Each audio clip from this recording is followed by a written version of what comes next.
Je reviens le soir à 8h, 9h, je suis crevé, j'ai pas de force, je peux même pas voir mes enfants parce qu'ils dorment déjà, etc. Et c'est dur, c'est dur. Heureusement, il a le Shabbat, il est un peu avec sa famille et tout, mais toute la semaine, c'est tellement dur. C'est dur parce que il a pas la méthode pour sortir de ça. S'il veut sortir de ça, il faut qu'il fixe du temps pour la Torah chaque jour.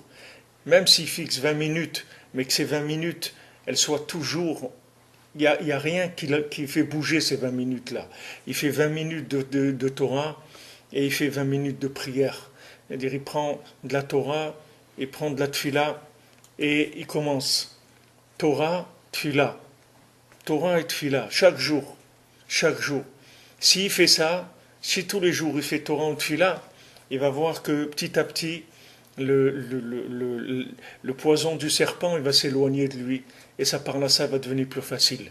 Il faut qu'il commence, c'est tout. Alors il faut commencer par de la Torah et il faut faire de la tfila sur cette Torah là. Et plus maintenant on va développer Torah et tfila et plus la parnassa va devenir facile. C'est-à-dire qu'on va passer sur un autre angle, un autre canal d'alimentation. On va être alimenté par un autre canal. Il y a plusieurs canaux d'alimentation dans le monde. C'est-à-dire qu'il y a soit maintenant le shefa, l'abondance, elle descend à l'homme directement des mondes supérieurs, elle descend vers lui, soit maintenant elle passe par des intermédiaires. Alors comme les intermédiaires dans ce monde, on dit se sucre les intermédiaires. Chacun il prend une commission. Si vous allez prendre par exemple un objet, vous, vous, vous, vous voyez par exemple dans des pays, moi je vois ici maintenant en Ukraine par exemple, où c'est un pays qui est pauvre par rapport à l'Europe, où les gens ils sont pauvres, les gens ils gagnent pas beaucoup. Alors vous voyez des produits qui sont des produits de marques connues dans le monde, c'est-à-dire de marques. Mais ici, vous allez voir que ça coûte le tiers du prix de ce que ça coûte en France. Le même produit. Pourquoi? Parce que c'est adapté avec l'endroit où la personne elle vit. C'est-à-dire que si maintenant Adidas ou je sais pas ou Nike ou je sais pas comment ça s'appelle toutes ces marques, ils veulent vendre quelque chose ici ou Tefal ou Philips, ils veulent vendre quelque chose en Ukraine. Si maintenant ils ne vendent pas le tiers du prix, c'est même pas la peine, il y a personne qui va en acheter. Donc ils sont obligés de vendre au tiers du prix. Donc ça veut dire quoi? Quel est le prix de cette chose-là? Ça veut dire qu'elle n'a pas de prix cette chose-là.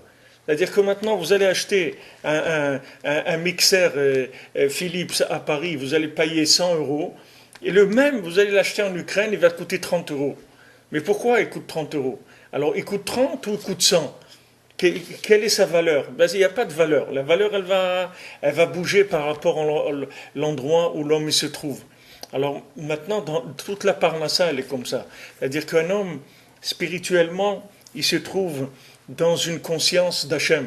Cette conscience, elle lui est donnée par sa Torah et par sa Tfila. C'est-à-dire que, qu'est-ce qu'il fait quand il étudie? Comme on a vu, il étudie pour pouvoir trouver des conseils comment servir Hachem, et après il prie pour pouvoir appliquer ces conseils-là. Donc maintenant, si quelqu'un il fonctionne comme ça, au lieu de passer par les astres, que les astres, c'est des intermédiaires, que chacun il prend au passage, c'est-à-dire qu'est-ce qu'il prend?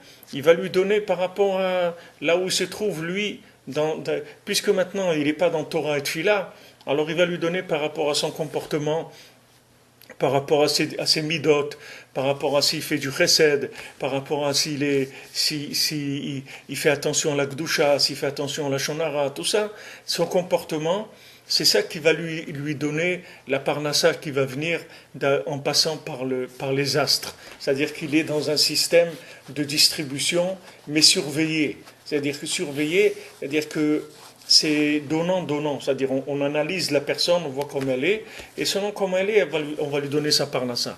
Et des fois, c'est difficile. Des fois, la personne doit travailler très dur pour sa parnassa. Mais il faut qu'il sache que s'il travaille dur, c'est uniquement parce qu'il n'étudie pas la Torah et il ne prie pas, c'est tout. C'est pour ça qu'il travaille dur.